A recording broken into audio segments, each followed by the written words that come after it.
A Revenge, Feminizing a Dirty Football Player. Part 1. The crowd was on its feet. This was the final game for the state championship. Madison High was favored by a narrow margin and it looked like they were going to pull it off. Eastern High's only hope was their all-state quarterback, Josh Thomas. But even his magnificent passing ability might not get them the yardage they needed to score, especially since the Madison defenders had to know a pass was Eastern's only hope. Josh glanced over at the sidelines to check the game clock. 5 seconds remained in the game. Sweat trickled down the back of his neck. They were trailing by 4. The coach had told them before the game that there were scouts from Notre Dame, Michigan, Texas, UCLA, and Florida State in the stands. Josh knew this was his big chance. If he won this game, he'd be getting offers from the best college football programs in the country and would be on the road to a Heisman Trophy and a first-round NFL draft pick. If he blew it, with his dismal grades, he'd be lucky to land a job at the Jiffy Lube down the road. His gaze traveled over the Eastern cheerleaders, trying to distract himself from the pressure he was under. He'd slept with most of them. They were bouncing and yelling in a frenzy just now, giving their all to inspire the team to one final, nearly impossible, score. His eyes lingered over the girl in the middle, Amy Hansen. He stared at her nice tight ass as she moved it in a sexy little figure 8. The way she worked her hips, shimmied her tits and wiggled her butt made Josh lick his lips unconsciously. He felt his cock begin to throb pleasantly just thinking how he'd like to give her something to wriggle on. "Hey Thomas. Wake up, man." One of the linemen jabbed him playfully in the arm, breaking the trance. Josh shook his head, throwing droplets of sweat from his hair. He pulled his helmet back on and hunched down into the huddle. He called the play, a pass, clapped his hands, and broke the huddle. His entire feature was riding on the next 5 seconds. He felt like time had slowed to a crawl. He called the signals and took the snap, dropped back, and scanned the field. The blocking from the front line was holding back the defenders. He had time. But each receiver he checked was covered. Nobody was open. Then a Madison defender broke through the line and came charging toward him. He pumped his arm and dodged to the right, evading the tackle. He looked downfield once more, feeling desperate now. Still nobody open. He sensed, rather than actually saw, the defensive player running toward him from the left. It was all coming unraveled. Fuck it. He tucked the ball close to his body and broke into a run. He could hear the grunts from the Madison players right on his heels, but he didn't risk a glance back to see how close they were. He narrowly dodged a tackler who loomed up in his path and somehow found the energy to accelerate his pace, running on adrenaline and a will to win. He felt a rush of power come over him. It was like the time he tried coke. He was invincible. He saw the goal line coming closer and closer. He was almost there. But there were 2 defenders converging on his path. There was no time to dodge. He lowered his head, tucked the ball tighter into his stomach, and charged ahead with grim determination. Oh oof. He felt the collision in every cell of his body as all the air rushed out of his lungs. Somehow he kept his footing and plunged ahead with his last ounce of strength. He saw the broad white line pass beneath him just as he felt himself falling. He hit the ground with a massive bone-jarring thud and slid for several feet before coming to a stop. His arms ached from clutching the ball and he couldn't breathe. He rolled over on his back and let go of the ball as he dimly heard the whistle blowing. He lay still for an eternity, gasping air. The crowd's roar was like a physical force. Touchdown. The PA system was blaring. Josh Thomas with a 75-yard run wins the game for Eastern High. Great game, Josh. Ben Langston called over his shoulder on his way out of the locker room. Thanks, Ben. See ya at the party. Josh was the last to leave the locker room. He was still in a daze from all the well-wishers congratulating him, pounding his back, shaking his hand. He grabbed his leather jacket off the hook in his locker and slammed the door closed, giving the combination lock a spin. He checked himself out in the mirror a final time. He liked what he saw, and knew the girls did too. He was 6 feet, 3 inches tall, muscular but not bulky, with a square jaw, deep blue eyes, and straight black hair neatly cut. His dates usually compared him to a taller, stronger, Tom Cruise. Satisfied with his appearance, he left the locker room and just stood for a moment, savoring the memory of his victory in the silence of the deserted gym. He was walking toward the exit when the door to the girls' locker room swung open and there was Amy. Pretty as ever. Haughty as always. He'd asked her out a couple times earlier in the year but she always refused.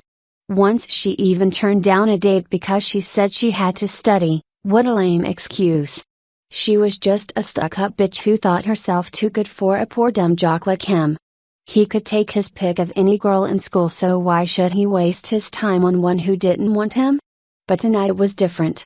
Tonight was magical, nothing was beyond his reach tonight. He made up his mind, he was going to have her. Amy didn't notice Josh standing there watching her. She thought she was the only one left in the gym. She was in a foul mood from listening to the other cheerleaders chattering about the upcoming victory party. They'd all been gushing over that steroid case, Josh Thomas. It was sickening to hear them speculating among themselves over who was going to spend the night with him. She must be the only one who hadn't had the dubious thrill of a Josh Thomas fucking. She also knew about the college scouts who'd been watching tonight's game, and that only made her mood worse. After tonight, Josh, who probably had a 1.5 GPA, would get a full scholarship to any college he chose. That thought had been eating at her even while she made a spectacle of herself cheering for him to win. She hated cheerleading, but the guidance counselor at school and all the college admission guidebooks said a person had to be well-rounded to get into a top college. So she cast off her dignity, put on a pretty smile, and gyrated out there just like the little airheads whose only thoughts were of clothes, partying, and snagging the best boyfriend. Not that she couldn't have any boy she wanted to eat out of her palm. She was a very attractive girl, 5'10" tall and willowy, with long straight brown hair, dark brown eyes, and a classically lovely face. In fact, she was pretty enough to be a model if she had wanted to, except that she despised the notion of becoming a brainless bimbo earning her living on looks alone. Her self-respect just wouldn't permit her to even consider that career path. In fact, on many occasions, she hated the way she looked and the way she seemed to affect men. They always seemed to notice her beauty and never take her seriously. This particularly irked her since she had a brilliant mind and excelled at subjects that were traditionally male-dominated. Science and mathematics were her passion and she was determined to make a name for herself with her mind, not her body. But it was hard work. She'd organized her life around a carefully thought-out campaign to get into the best college and eventually go on to get her doctorate and work in research. Her studies and the extracurricular activities she'd chosen to make herself that mythical well-rounded student left her no time for socializing, so she ended up with no close friends and no sexual experience whatsoever. All of which was why she was so resentful of jocks like Josh Thomas who seemed to have life presented to them on a silver platter. Lost in her DA with her mind preoccupied with her dark mood, she wasn't watching where she was going. She was fumbling in her purse for her car keys and so lost in thought about how unfair it was for a near moron like Josh to be so heavily recruited by colleges, that she nearly bumped into him. She noticed him at the last second and recoiled in fright. Her purse slipped from her hands and the contents scattered across the floor. "Oh shit!" she squeaked. "You scared me." "It's okay, Amy." Josh made a little waving motion. "It's me, Josh." "Yeah, well look what you made do." She gestured angrily at the mess from her purse strewn across the floor. He crouched down and started gathering up her things, feeling angry at being talked to in that tone. Who did she think she was, tearing into him like that? It wasn't like he made her drop her stupid shit. His resentment increased as she just stood there, watching imperiously while he collected all the spilled junk. Finally, he rose and held out a double handful of cosmetics, hairbrush, and whatnot for her to put back in her purse. She accepted them without even a word of thanks and began cramming them back into her purse. "Some game, eh?" He grinned, hoping to salvage the situation. He glanced down her low-cut top and was rewarded with a tantalizing glimpse of her firm round breasts. He felt his cock rising, straining uncomfortably against the fabric of his jeans. He mentally crossed his fingers and decided to go for it. Now was as good a time as any. There's this party. You know? Everybody's gonna be there. Wanna come? She looked up from rearranging her purse and stared at him in disdain. This was the final straw. She just completely blew up. With you? Big football hero. Mr. Studmuffin. Every girl in school just dying for your touch. God's gift. Yeah, right. Bad enough that every college in the country will be begging a D student to please accept a full scholarship while I'll have to work my butt off to pay tuition. Now you want to rub my nose in it by having me as your trophy date.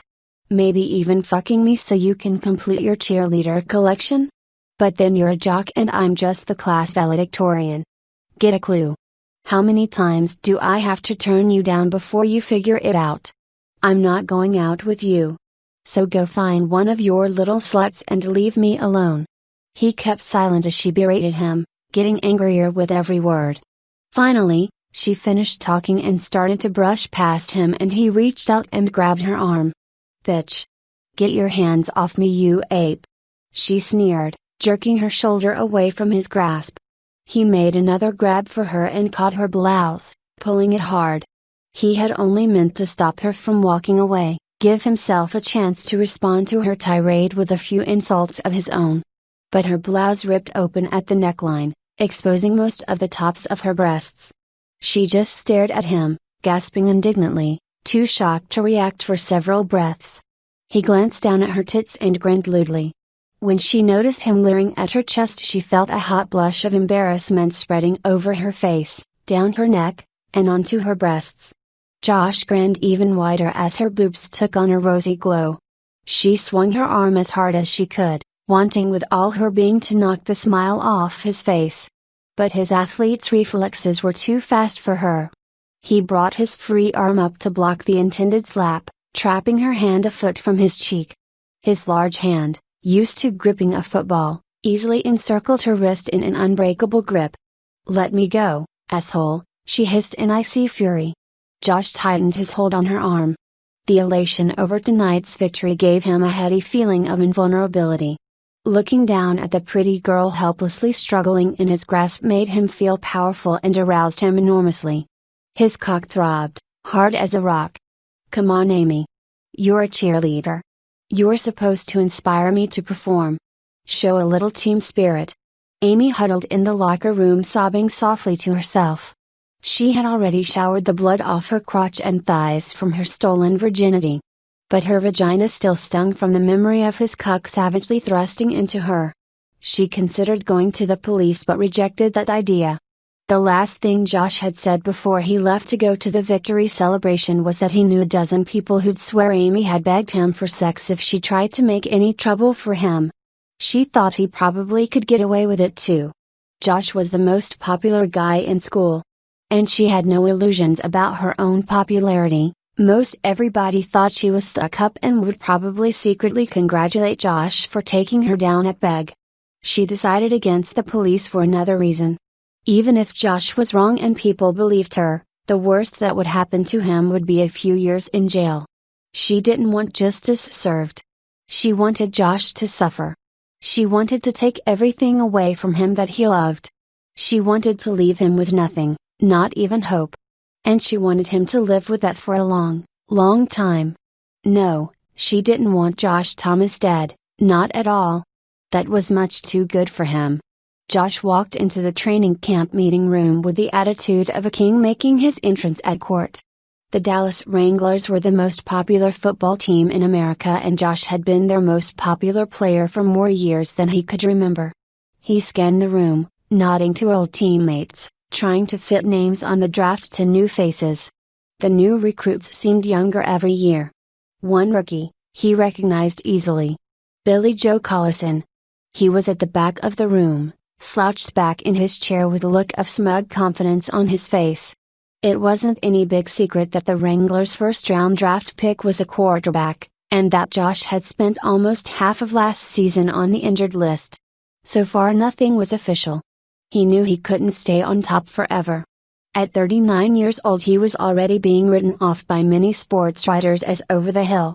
But Josh was determined to keep his job. He would just have to work harder, use his experience to prove to the world he could still do a better job than any kid fresh out of college. He refused to even consider retirement. Football was his entire life. He was nobody if he couldn't be Josh Thomas, 5-time Super Bowl winning quarterback. Retirement seemed like a death sentence to him. He just couldn't imagine life as a normal person. His life had been a string of fast cars, willing women, and extravagant spending. But for all his lovers, he had no wife or family he could rely on to stand by him if he left football. No woman could put up for very long with his blatantly unapologetic infidelities and non-stop partying with his buddies. Josh thought of women as things put on earth for his amusement. If he pissed one off, there was always another waiting in line. Somewhere deep in his heart, he knew that if his football career ended he'd soon piss away his good looks and his health because of the profligate lifestyle he led when not in training. He had no illusions that he could go into broadcasting or business, he just wasn't articulate or smart enough.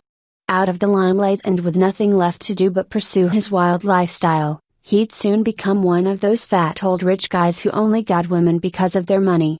Women weren't interested in a has-been unless they could buy them things.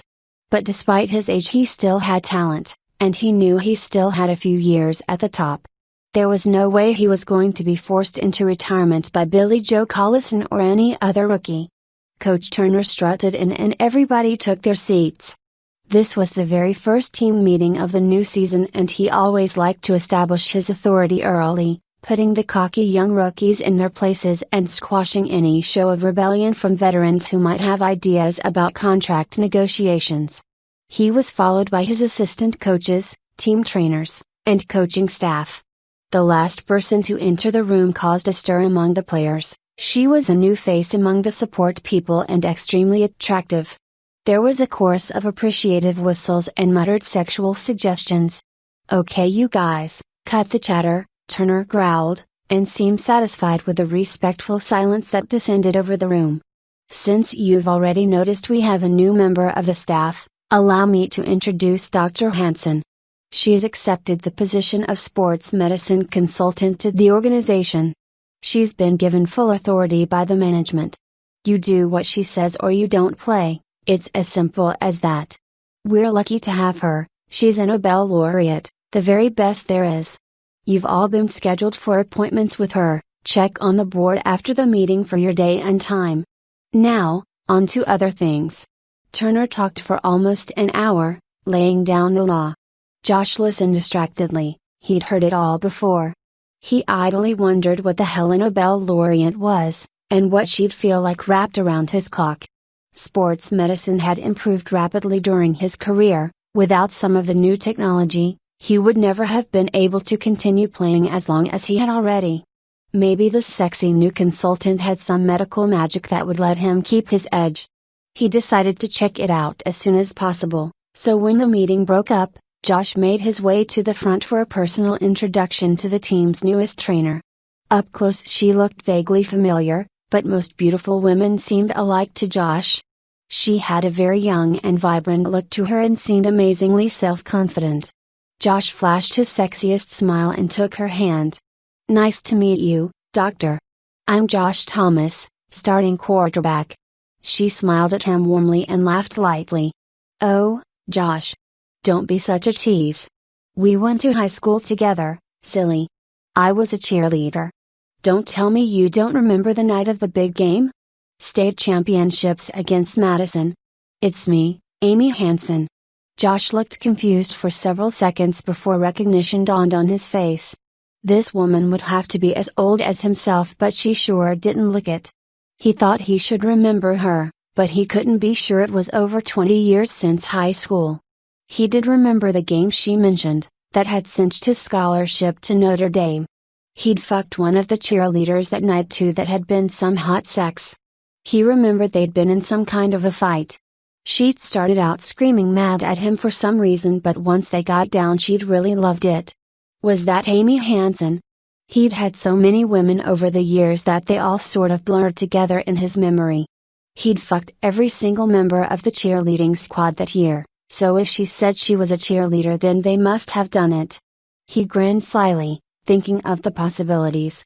Maybe he could get a taste of the new team doctor for old time's sake.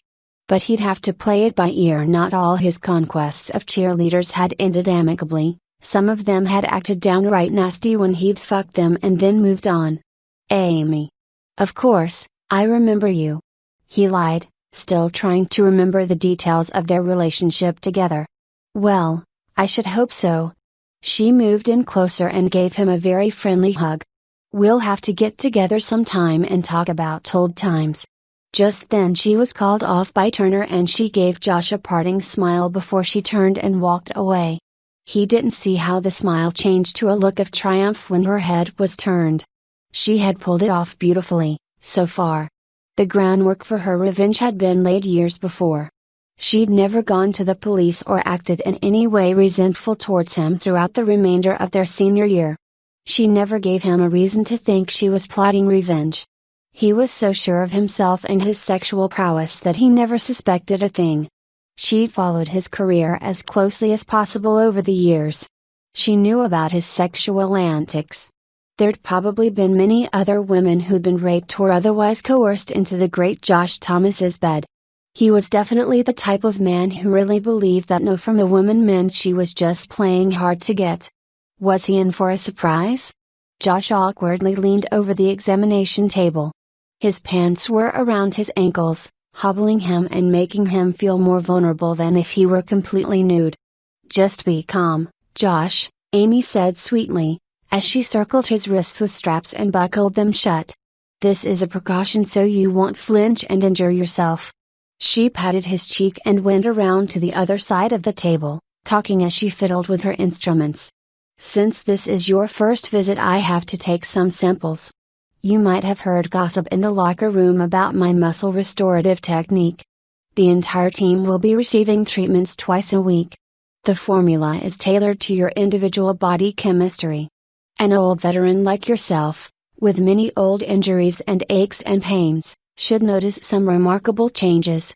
Amy stood behind him. He cringed as he heard the snap of the rubber glove being fitted onto her hand. Now just relax, Josh.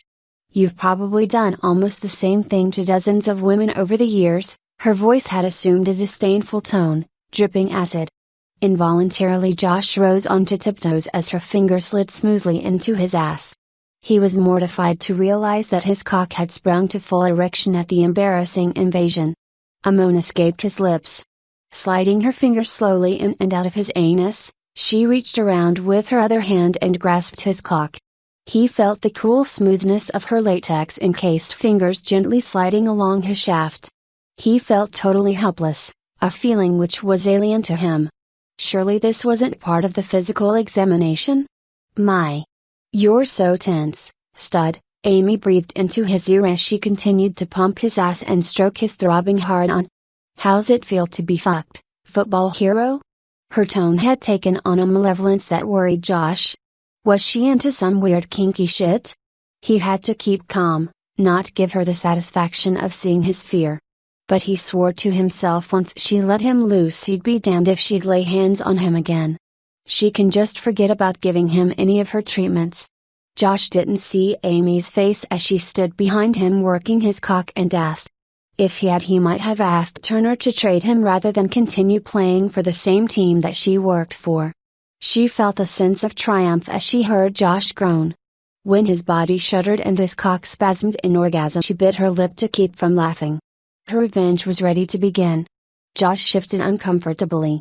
He nervously folded and unfolded a slip of paper. In bold type was written notice of suspension without pay. He'd been waiting in Coach Turner's outer office for over an hour. He'd never had to wait before, just walked right in, but Turner's secretary had been adamant. Finally, the door to the inner office swung open and Billy Joe Collison walked out followed by the coach. Turner patted Collison on the back in a friendly manner. Good practice, Billy Joe. Your passing game is really improving. Thanks, coach. Collison flashed Josh a smug look and walked off. Josh was immediately on his feet. What is this, coach? He asked, waving the suspension notice at Turner. "You refused treatment by the team doctor. That's in violation of your contract. Your salary's forfeit and you're subject to a $25,000 fine for each day in default." Retroactive. Turner was cold. He was notorious for his ruthless methods of maintaining discipline among the players. But that woman's crazy coach. She's some sort of psycho. "You got no idea what she did to me. Tell it to your mama, boy, 'cause I don't give a fuck." None of the other players have any problem with Dr. Hansen. This organization has no room for a prima donna who refuses to follow the training program laid out for him. It doesn't matter how many Super Bowl rings you have, if you can't follow orders then pack your bags. And good luck finding another coach willing to take on a 39-year-old quarterback who's scared of a goddamn woman doctor. Now the coach looked at Josh contemptuously and continued in a threatening tone of voice. "If a little bitty 120-pound bitch can scare the shit out of the mighty Josh Thomas, maybe it's time we looked for a quarterback with a bit more fight in him."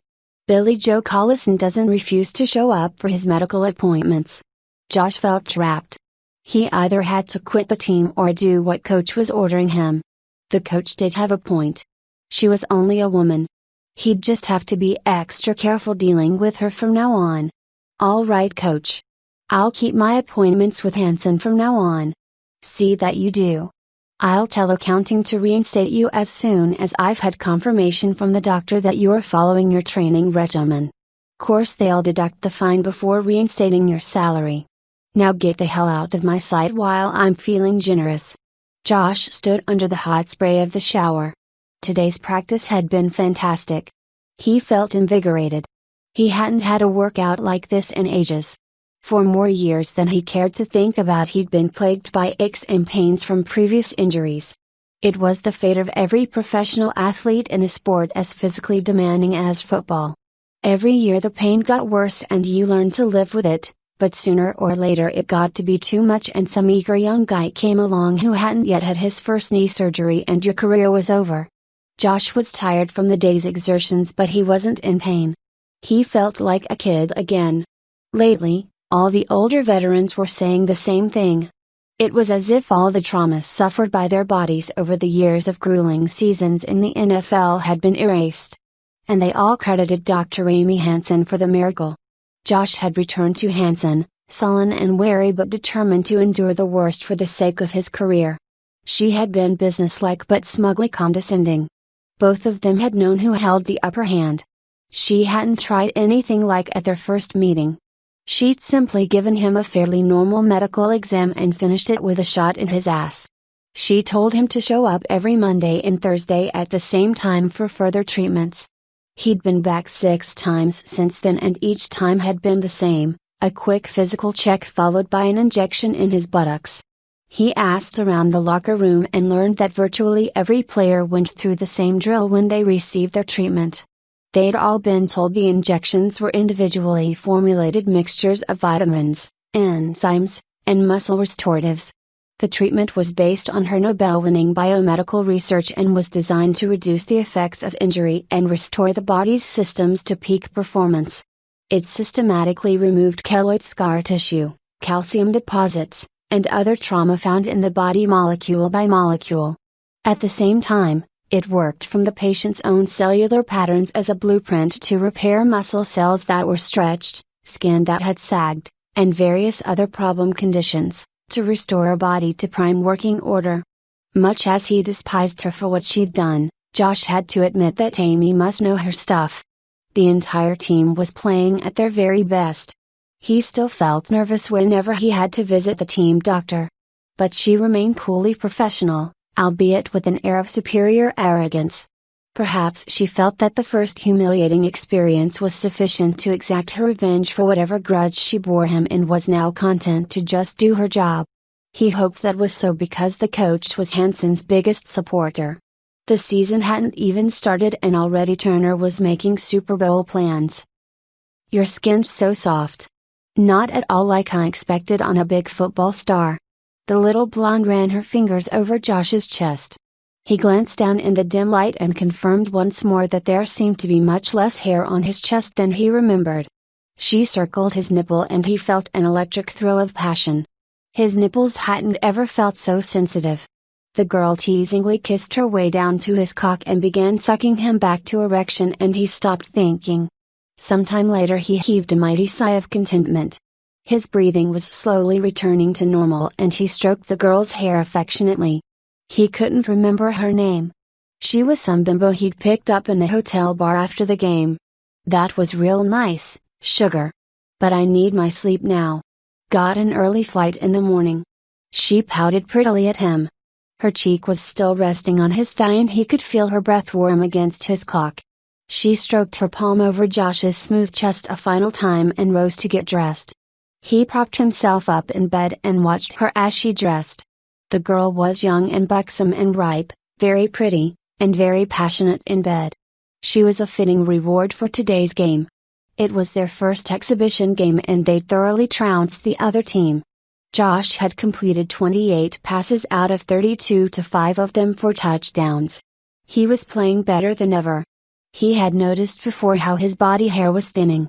His beard was much sparser too, and he could now go several days before needing a shave.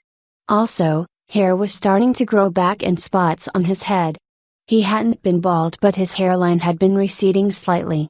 Enough for his macho vanity to notice. But now he had the same thick head of hair as he'd had at 18. When he questioned Amy about it, she said it was possibly a mild side effect of the restorative injections. That seemed logical since his body felt so young. Maybe his hair was going back to how it had been as a young man. This theory seemed to hold since several other players were regrowing bald spots. One lineman who had been almost completely bald now had practically a full head of hair. The others joked with him about joining the hair club for men. In any case, it didn't seem to be a problem since everyone was playing so well. The only thing that bothered Josh was that he hadn't noticed any of the other players were losing their body hair. He put it out of his mind as the girl kissed him goodnight and gave him her phone number. She asked him to call the next time he was in town. He tossed the paper in the wastebasket as soon as she was at the door. She was good, but she wasn't that good. There was always another pretty little slut just begging to be fucked by a celebrity like Josh. 2:29. Josh looked left, then right. He was crouched over the center, calling the audible. His running back was in motion, in perfect rhythm with the timing of the play. Everything was working brilliantly, everyone playing at their peak.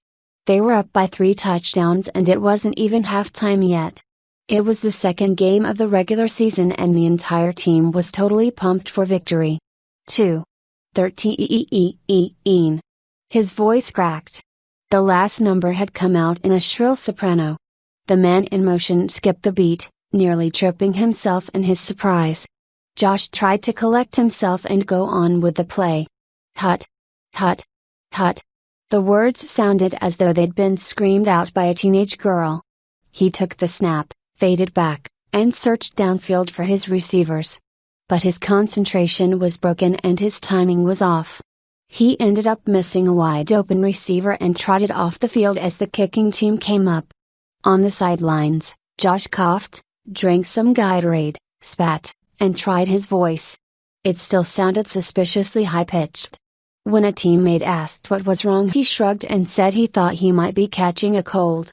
He finished the game, struggling to keep his voice as deep as possible and sounding like a girl imitating a man. He only completed half his passes during the rest of the game and failed to score any more. The defense managed to salvage their lead and they won by 4 points. Room service. How may we help you? Yes, this is room 303. I'd like a bottle of scotch and some ice, please. Josh needed a drink desperately, but he hadn't wanted to deal with the crowds in the hotel bar. Right away, miss. Will there be anything else for the lady this evening? It's sir. I'm a man, damn it. And no, nothing else. Yes, miss, sir. Sorry, sir. Josh slammed the phone down and fumed until the booze was delivered. He didn't tip the waiter. Josh lay on his back, hands behind his head, staring up at the ceiling. A pretty brunette was snuggled up to his side. He felt the softness of her breasts against his own soft, sensitive, nearly hairless skin. She idly ran the fingers of one hand through his hair, with the other hand she toyed with his limp cock. Her touch felt wonderful, his cock seemed even more sensitive than ever lately. But no matter how she fondled it, rubbed it, sucked on it, it stubbornly refused to get hard. Don't worry, honorable things like this happen to all guys. You gotta be under a lot of stress these days. Everybody's out to beat the Wranglers. But you really shows them today, baby. I never saw anybody play so hard as you guys did today. She smiled up at him, obviously trying to cure his impotence with flattery. He didn't answer her. He very rarely spoke at all these days. When he did, he tried to affect a deep voice that ended up sounding fake. He had heard some of his teammates talking about him. Their new nickname for him was Squeaky. But only behind his back, he was still the #1 quarterback in the NFL after all. The girl hadn't given up yet. She continued to fondle him, cupping his shaft in her palm and teasing his balls with her fingertips. She nibbled his ear and crooned softly to him, like a mother reassuring a child. If you're embarrassed about your size, don't be, lover. Size isn't important. I like cute little cocks like yours. All his life he'd been proud of his cock. It used to be nearly 10 inches long when erect. But he hadn't had an erection in almost a week. About 10 days ago, while he was still in shock over his voice change, he noticed his cock looked smaller. He couldn't be sure at the time because the difference wasn't that great, but it shrunk steadily in the following days. Even though it was much smaller, he discovered it seemed to be more sensitive, and he found he got the sensation of orgasm, very intense orgasms, when he masturbated, although he didn't ejaculate at all.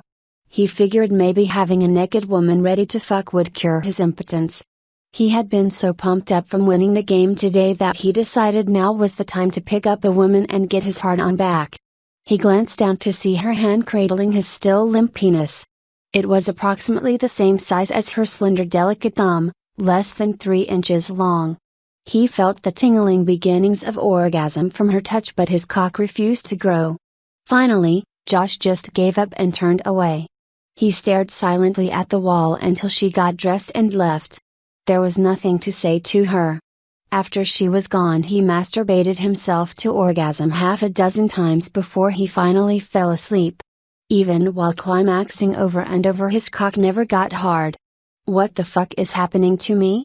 Question mark. Josh's soft soprano voice was raised nearly to a shriek. Amy glanced at him dismissively, as though looking at a bug she was contemplating squashing. She assumed an air of offended dignity. What makes you think you can come bursting into my office and address me in that tone of voice? Josh's face was a mixture of panic and rage. He grasped the baggy sweatshirt he was wearing by its waistband and pulled it up to his chin, revealing his bare torso. You want to know? It's these. Look at them. I want you to tell me what is going on. Amy's mouth twitched in a barely repressed smile. She stood and walked around her desk to get a closer look at Josh's chest. He had 2 small but very definitely female breasts, maybe an A cup or even a B. They appeared to be normal in every respect, even the nipples would look completely natural, on a young woman. She cupped one breast and gently squeezed. Josh's breath hissed softly in a reflexive intake and his nipples stiffened. He flinched away from her touch. Amy seemed satisfied. They look like breasts to me, Josh. She said in a matter-of-fact tone. Josh seemed exasperated. Of course, they look like breasts. They are breasts. I can see that. I know what tits look like. But can you tell me why I've got tits? In my medical opinion, they are just another manifestation of the side effects from your therapy, Amy said mildly. You said the same thing when I told you my cock was shrinking. Amy quickly put a hand up to her face to cover her grin. Her eyes were sparkling with amusement. Now Josh. A man's penis size varies depending on many factors, besides the obvious of course. Temperature for example. In your case, some of your groin muscle groups must have been tightened by the treatments, resulting in consequent elevation of the penis and scrotal sac. I don't think your penis has actually shrunk. It's all in your mind. And your unreasoning worries over what you perceive as shrinking has aggravated your performance anxiety. Which explains your reported impotence. She had practiced the lie. If he knew the real truth about what was happening to his penis, he'd refuse any more treatments from her. Probably go to the coach, he'd believe Josh this time, then the game would be up. She had to handle him carefully at this stage or she'd lose everything. Josh hated it when she spouted her medical mumbo jumbo at him in her oh so superior tone. She had some logical sounding explanation for everything. He didn't want to hear explanations, he wanted to fix the fucking problem. Well? What are you going to do about it? He shrilled. Now Josh. Let's not get upset. As I've told you each time you've come in here whining over every little symptom, I'm working on adjusting your treatments to correct the situation. No. That's not good enough this time. I want to stop the treatments completely until you fix this. Josh, I can't do that. Unless I keep you on the treatments and under observation, I'll have no way of figuring out how to correct your body's internal balance. If I stop now, you're likely to be like this forever, possibly even get worse. Listen, lady, you better figure out how to get me back the way I used to be, and damn fast. I'm about fed up with your treatments. None of the other players have their cocks shriveling up or voices that sound like a girl or are growing fucking tits. You want me to straighten out the side effects? Then let me get Coach Turner to put you on a medical waiver until I can figure out how to fix things. You'd stay at my research clinic so I can devote more time to your problems. I'm sure one look at you like this and he'd agree to release you. Oh no. I can still play. My arm's still good. I've taken this team undefeated 6 games and we're hotter than ever, but there's over half a season left. If I take us undefeated all the way to the Super Bowl, they'll trade Billy Joe Collison for a couple of linebackers. But if I go out sick while we're so hot, Billy Joe will end up the hero. Even a rookie like him could win the way this team is playing, and then he'll have my job. So do whatever you got to, but I'm not staying in your fucking clinic. And don't even think about getting Coach to bench me. I'm playing football. She looked at him carefully. If her plans were going to work out according to the schedule, she needed to get him into her clinic where she could speed things up and not worry about others noticing what was happening. She had expected the atrophy of his penis and start of breast development would have him begging her for help, giving her the opening she needed to convince him to stay in her care. He was more devoted to his career than she originally thought. But she still had one more idea to get him off the team and into her clinic. Are you sure you feel up to playing? How are you going to manage to play football with breasts? She asked. Isn't there something you can do to make them less obvious? If the guys start to notice, the coach will hear about it and I'll be benched. Well, I can tape them up. Meanwhile, I'll also give you another treatment. She took a roll of tape out of a cupboard and wrapped his chest tightly, compressing his breasts. When she was finished, a casual glance would not have revealed anything unusual. She cautioned him to remove the tape every evening to allow for blood circulation. She said she'd tell the coach he had a pulled muscle and needed to keep high chest trapped, but he'd be okay to play.